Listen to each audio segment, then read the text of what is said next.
नमस्कार दोस्तों, दोबारा से कोविड आ गया है।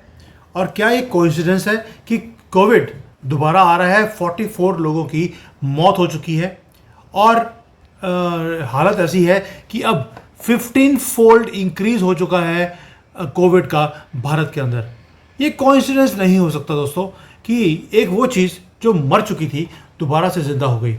जब जब दुनिया में ट्रबल होती है, इकोनॉमिकली कंट्रीज डाउन आती हैं, दो सुपर पावर्स जब लड़ती हैं, तो ये कोई ना कोई बीमारी शुरू करते हैं। या तो युद्ध शुरू करेंगे या कोई बीमारी शुरू करेंगे। 2019 के एंड में या 2020 में चाइना ट्रबल में था, इकोनॉमी डाउन थी, हांगकांग चाइना से अलग होने की बातें बोल रहा था। मिरेकुलसली एक कोविड आता है। अभी जैसे ही चाइना भी डाउन जा रहा है, अमेरिका भी डाउन जा रहा है, दोनों आपस में लड़ रहे हैं। क्या किया गया? पहला काम किया, यूक्रेन और रशिया का युद्ध को और तेज कर दिया। भारत और पाकिस्तान के युद्ध को शुरू करने की कोशिश की गई, हमने नहीं होने दिया, तो इन्होंने कोविड निकाल दिया। ये जो नया कोविड वेरिएंट है दोस्तों, फिर दोबारा से भारत में वही जहां जहां पे मुसलमान वहीं पर ये शुरू होता है।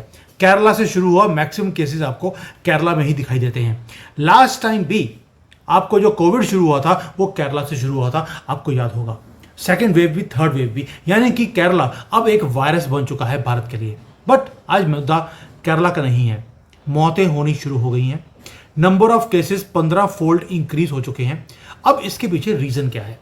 जब मैं थोड़ा इन्वेस्टिगेट करता हूं कि कोई ऐसा रीज़न नहीं है कि ये कोविड दोबारा से आए, लेकिन एक ग्लोबल कॉन्स्पिरेसी मुझे दिखाई देती है। भाई, मोदी और ट्रंप दो ऐसे लोग हैं जो अपने अपने कंट्री में कुछ ऐसा कर रहे हैं जिसके कारण पूरी की पूरी जो लॉबी है डीप स्टेट की, वो एक्टिवेट हो गई है। भाई, हमने सोचा था कि कोविड खत्म हो गया, लेकिन ये नया कोविड का वेरिएंट आ कैसे गया है जो सिर्फ भारत में नहीं पूरे एशिया की गलियों में आपको दिखाई देता है।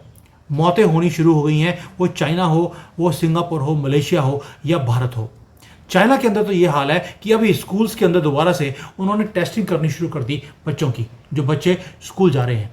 और जैसे ही कोविड पता लगता है उनको आइसोलेट किया जाता है। और इसका मतलब है कि आगे जाकर worst things are about to happen. दोस्तों, ये नेचुरल वायरस जिसको बोलते हैं कि वेरिएंट बन गया, ये कमबैक नहीं कर रहा, ये एक रिवेंज है।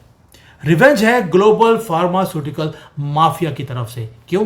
क्योंकि डोनाल्ड ट्रंप और मोदी ने दोनों ने डेयर किया था इस फार्मा लॉबी को खत्म करना, जिसको मैं फार्मा माफिया बोलता हूं। दोनों ने बोला, ट्रंप ने भी और मोदी ने भी, कि वो अपने कंट्री में मेडिसिन की प्राइसेस को स्लैश डाउन करेंगे। उन्होंने बोला, हम इस दादागिरी, जिसको हम कहते हैं $1 ट्रिलियन ड्रग कार्टेल की दादागिरी, को हम नहीं चलने देंगे। केरला, जिसको हम बोलते थे कि एक साउथ का एक पीसफुल स्टेट है, सडनली हर प्रॉब्लम का एपिसेंटर बनता जा रहा है। और मोदी और ट्रंप के ऊपर मैं दोबारा से डिटेल में आऊँगा, लेकिन जो एपिसेंटर केरला बन गया है, वो आईसिस हो, वो कोविड हो, वो रेडिकलाइजेशन हो, कुछ भी हो, हमेशा केरला से जो पीसफुल होता था 20 साल पहले, मैं जाकर आया था 20 साल पहले, और अब जाकर आया हूँ, तो दोबारा मैं जाने की गलती नहीं करूँगा। कूड़े का ढेर बना दिया है इन्होंने। पूरा जो समुद्र का एरिया है, काला पानी आपको दिखता है, क्योंकि सारा सीवरेज का पानी ये वहाँ पे छोड़ते जा रहे हैं, सिर्फ इसलिए कि वहाँ पर हिंदू आते हैं घूमने के लिए। दोस्तों, दूसरा महाराष्ट्र, मुंबई हमारा कमर्शियल कैपिटल है, वहाँ पर ऊपर भी आपको स्पाइक दिखता है केसेस का। और पिछले 24 घंटे में कई लोगों के मरने की न्यूज़ भी है। Now why this becomes important? अब देखिए, जब हम देखते हैं कि जो वेरिएंट्स हैं उसका नाम है JN1। अब JN1 का मतलब तो जवाहरलाल नेहरू 1 होगा, क्योंकि वो खुद भी एक, मोहम्मद नेहरू भी एक वायरस था, इसलिए नाम भी सोच समझ के रखा है JN1। अब ये जो कोड्स हैं NB1, LF7, JN1, ऐसे लगता है जैसे कि कोई मिलिट्री के सीक्रेट कोड्स हों, लेकिन ये सीक्रेट कोड्स नहीं हैं। यहीं पर ये आता है कि भाई ये जो वेरिएंट्स हैं ये डेडली बनते जा रहे हैं। और एक्सपर्ट्स का फियर भी है अभी कि जो ये नया ब्लॉक आया है, स्प्रेड कर रहा है faster than they had anticipated, उससे हो क्या रहा है कि ये अटैक कर रहा है और ये इवेड भी कर रहा है आपकी इम्यूनिटी सिस्टम को। बट एक चीज़ आपने नोट करा होगा, एक और चीज़, कि जो राजीव बहल हैं, इंडिया के top medical research agency ICMR के हेड, उन्होंने क्या बोला? आपको वरी नहीं करनी चाहिए, बस थोड़ा सा ध्यान रखना चाहिए। लेकिन क्या यही शब्द इन लोगों के 2019 और 20 में भी यही नहीं थे? सेम, कि भाई इतना डेडली नहीं है, आपको चिंता करने की जरूरत नहीं है, गवर्नमेंट को मालूम है क्या करना है। और उसके बाद लाखों लोगों की लाशें हमने देखी हैं देश के अंदर। दोस्तों, साथ में उन्होंने बोलना शुरू कर दिया कि ये जो वायरस है ना, ये इतना ज़्यादा घातक नहीं है, बट आपको मास्क डालना चाहिए, पैनिक नहीं होना चाहिए, लॉकडाउन में रहना चाहिए। और जो है आपने देखा कि ये सारी चीज़ें हमें बोली गई थी पहले भी कि ये लेस सीवियर है, बस आप थोड़ा सा मास्क डाल लीजिए, थोड़ा पैनिक मत कीजिए, अपने आप को आइसोलेट कर लीजिए। और 3 साल हमारा जिंदगियां खराब कर दी थी इसी स्टेटमेंट्स के कारण। अब आते हैं मेडिसिन के ऊपर, कि जो मेडिसिन है वो एक्सपेंसिव होती जा रही हैं, पेटेंट कर लिया उन्होंने। और जो ग्लोबल फार्मा लॉबी है, उन्होंने ये लॉकडाउन है उसके अंदर मोटे पैसे कमाए हैं।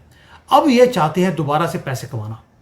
अब ये वायरस इसीलिए वापस आया है क्योंकि ग्लोबल जो बड़े बड़े जायंट्स हैं वो पैनिक में हैं। अब डॉट्स को जब जोड़ेंगे तो आपको समझ आएगा कि हो क्या रहा है। नरेंद्र मोदी जी ने बोल दिया कि मैं जो फार्मा की प्राइसेस हैं उसको 90% कम कर दूंगा। जन औषधि जो जेनरिक स्टोर्स खोले गए उसमें अफोर्डेबल इंसुलिन मिलती है, कैंसर के ड्रग्स मिलते हैं, एंटीबायोटिक्स मिलते हैं। और जो एक मेडिसिन 5,000 रुपये की थी आज 500 रुपये में आपको मिल जाती है, कई जगह तो उससे भी कम है। डोनाल्ड ट्रंप ने भी यही काम किया कि आप उसको डोनाल्ड ट्रंप को प्यार करें या हेट करें उससे फर्क नहीं पड़ता, लेकिन उसने बोला कि ये जो फार्मा के क्रुक्स हैं मैं इन्हें नहीं छोड़ूंगा। और उन्होंने बोल दिया वहां पर कि जो प्रिस्क्रिप्शन ड्रग्स हैं उसकी prices will have to come down by more than 55%। यानी कि 2 लीडर्स, गोल सेम है, क्रश करना है बिग फार्मा मोनोपोली को। लेकिन जो डीप स्टेट है वो कभी भूलता नहीं है चीज़ों को। और होता क्या है, एकदम से रशिया यूक्रेन का वॉर तेज होता है। यूक्रेन के पास ड्रोन्स नहीं थे, पता नहीं कैसे मिराकुलसली थाउजेंड्स ऑफ ड्रोन्स आते हैं, उनके पुल उड़ाए जा रहे हैं रशिया के ड्रोन्स के साथ, उनके एयर बेसिस को उड़ाया जा रहा है ताकि केओस क्रिएट हो। क्योंकि केओस जब क्रिएट होता है तभी डीप स्टेट पैसे कमाता है। और दूसरा कर दिया, सडनली एक वायरस रिटर्न करता है from Asia, it spreads all the way to Europe and America. New variants का नाम दे दिया गया new chaos, new profits by the same old pharma giants. अब देखिए, गेम सेम है, तरीका डिफरेंट है। थाईलैंड के अंदर तो अब इतना बुरा हाल है कि 1 महीने में 2 लाख से ज़्यादा केसेस हो गए हैं। सिंगापुर, चाइना हाई अलर्ट के ऊपर है। क्या ये कोइंसिडेंस हो सकता है? लोग घबराए हुए हैं, दोबारा से बूस्टर डोजेज लेनी शुरू कर दिए, इम्यून सिस्टम को बढ़ाने के लिए लोगों ने मेडिसिन लेनी शुरू कर दी। ये कोऑर्डिनेटिव एक बायो साइकोलॉजिकल ऑपरेशन है ताकि एक ग्लोबल फियर को दोबारा जनरेट किया जाए। WHO अभी भी साइलेंट है। क्यों? क्योंकि फार्मा लॉबी ने बोल दिया, बेटा तूने नहीं बोलना। लास्ट टाइम भी जब कोविड आना था इन्होंने बोला पैंडेमिक नहीं है, चिंता मत करो, ये आउट ऑफ कंट्रोल नहीं होगा। और उसके बाद बेशर्मी से WHO वाले चाइना से पैसे लेते रहे मुंह बंद रखने के लिए। और पैटर्न सेम है दोस्तों, कि आपको डराया जाए, आपको सप्रेस किया जाए, इंफॉर्मेशन को भी सप्रेस किया जाए, और उसके बाद आपको मेडिसिन बेची जाए। अब भारत के अंदर एक चीज़ अच्छी है जो बाकी वर्ल्ड में नहीं है। वेस्ट जितना मर्जी चाले, उनका हाइब्रिड इम्यूनिटी नहीं है। हाइब्रिड का मतलब है, एक तो हमारी इम्यून सिस्टम वैसे ही बड़ा स्ट्रांग है क्योंकि हम हवा भी गंदी खाते हैं, लेते हैं भारत में, पानी भी हमारा कंटेमिनेटेड है।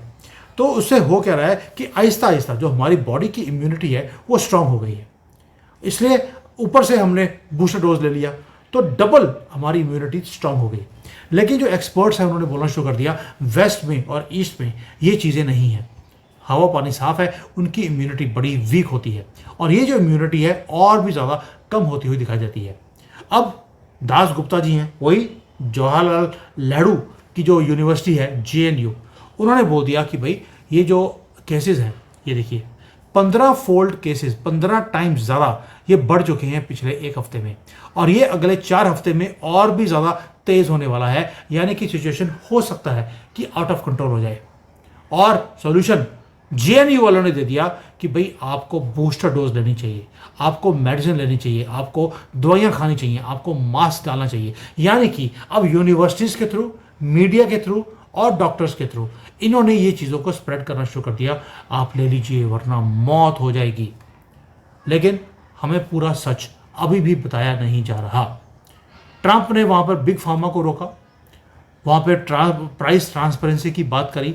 जो मेडिसिन अमेरिका में $100 की मिलती है, इंडिया में ₹100 की मिलती है, यानी कि 80-85 गुना ज़्यादा प्राइसेस है। और उसको कम करने के लिए प्राइसेस को ट्रंप ने मेडिसिन को चाइना से इंपोर्ट भी करना शुरू कर दिया। ये सच्चाई है और इस सच्चाई को दबाने के लिए अब ये नए षड्यंत्र रचे जा रहे हैं। अब मेरे से पूछेंगे कि क्या ये डेडली है? अभी आज की डेट में अगर मैं इसको डीपली देखता हूँ, ये सिर्फ एक कॉन्स्पिरेसी है जो डीप स्टेट की तरफ से चलाई गई। चाइना के अंदर भी देखता हूँ मैं कि ये डेडली नहीं है। भारत में अभी तो केसेस रिपोर्ट नहीं हो रहे, 4-5 हज़ार केसेस वो बोलते हैं कि हफ्ते में हुए हैं, बट मेरा अपना अनुमान है ये केसेस बढ़ेंगे। इतना डेडली नहीं है जितना डेडली दिखाया जा रहा है। वाई? बिकॉज मेडिसिन को बेचना है। जेनरिक स्टोर्स अपना काम कर रहे हैं, ट्रंप अपना काम कर रहे हैं, मेडिसिन को थ्रोवे प्राइसेस पे बेचा जा रहा है और ये डायरेक्ट अटैक है फार्मा लॉबी की मोनोपोली के ऊपर। और इसलिए जब हम मोदी जी अब ये 3rd टर्म के अंदर कारनामे पे कारनामे करते जा रहे हैं, उनको रोकना भी तो है भैया। तो कभी बांग्लादेश को एक्टिवेट कर दिया, कभी पाकिस्तान को कर दिया, कभी डीप स्टेट को बोलकर भारत के अंदर जो एक फ्रंट है, एक फ्रंट बोल रहा हूँ, आधा फ्रंट तो खत्म हो गया, आधा था, आधे को पूरा कर दिया राहुल गांधी ने, मीडिया ने, डॉक्टर्स ने और ये सारा फार्मा ने। तो यह सबको एक्टिवेट किया जा रहा है ताकि एक रिवेंज लिया जाए, एक corporate revenge from Modi ji and Trump. Social media platforms जो जहाँ पर हम लोग ऐसी वीडियोस बना रहे हैं, इनको एक्सपोज करने के लिए इसको शैडो बैन किया जा रहा है। मेन स्ट्रीम मीडिया बिल्कुल चुप है क्योंकि फार्मा एडवर्टाइजमेंट्स उनको मिलते हैं और WHO बिलियंस ऑफ डॉलर्स के वो काम कर रहा है। किसके नाम पर? चाइना से पैसे लेकर कि आपने इसको बढ़ाना है, पहले चुप रहना है, बाद में बढ़ाना है ताकि फार्मा से पैसे कमा सकें। दोस्तों, हमारे जैसे लोगों को ये लोग बोलते हैं कॉन्स्पिरेसी थ्योरिस्ट, लेकिन हम जब इनके झूठ को एक्सपोज करते हैं तब हमें ही साइलेंस किया जाता है। आपको याद रखना पड़ेगा कि ये वीडियो चलने नहीं देगा यूट्यूब, मुझे मालूम है इस चीज़ का। क्यों? क्योंकि हम इनको एक्सपोज करते हैं। दूसरी बात, ये हमेशा बोलते हैं यार कोविड तो है ही नहीं। कई लोगों ने बोला सर आपने कोविड के ऊपर वीडियो बना दिया, कोविड नाम की कोई चीज़ थी ही नहीं। बेवकूफ़ बनने की ज़रूरत नहीं है, क्योंकि यही चीज़ें वो फार्मा वाले चाहते हैं कि आप इसी गफलत में रहें कि ना तो मुसलमान बड़ा वो होता है, वो जिसको बोलते हैं कि सेफ होता है, आप उसके साथ काम कर सकते हैं, सारे जिहादी नहीं होते, सारे टेररिस्ट नहीं होते। आपको इस बेवकूफ़ी में वो डाल के रखते हैं। दूसरा, कोविड तो है ही नहीं, आपको चिंता करने की ज़रूरत नहीं है, ताकि जब दोबारा से ग्लोबल लॉकडाउन आए आप चारा बन जाएंगे फार्मा इंडस्ट्री के लिए। और जो अफोर्डेबल हेल्थ केयर है ये आपको मिलेगा नहीं, क्योंकि वो उनका बिजनेस हिट होता है। दोस्तों, भारत और अमेरिका का जो ट्रंप है, दोनों चैलेंज कर रहे हैं फार्मा एम्पायर को, and pharma empire is striking back. Battle field है आपकी इम्यूनिटी, आपकी जेब और आपकी फ्रीडम। तो इसलिए आपको जो है, इससे पहले कि ये वीडियो को शैडो बैन किया जाए, आप देख लीजिए, हो सकता है यूट्यूब इसको डिलीट भी कर दे, क्योंकि वायरसेस नेचुरली वापस नहीं आते हैं। ये तभी आते हैं जब रिवेंज लेना होता है फार्मा माफिया ने। ये एज है मैन्युफैक्चर्ड पैंडेमिक्स की, ताकि बिलियनर्स और बिलियनर बन जाए। और आपके पास एक ही चॉइस है, या तो बोलिए, स्प्रेड कीजिए, लोगों को अवेयर कीजिए, या साइलेंटली उनके लिए एक कस्टमर बन जाइए। चॉइस आपकी है। Thank you. जय हिंद।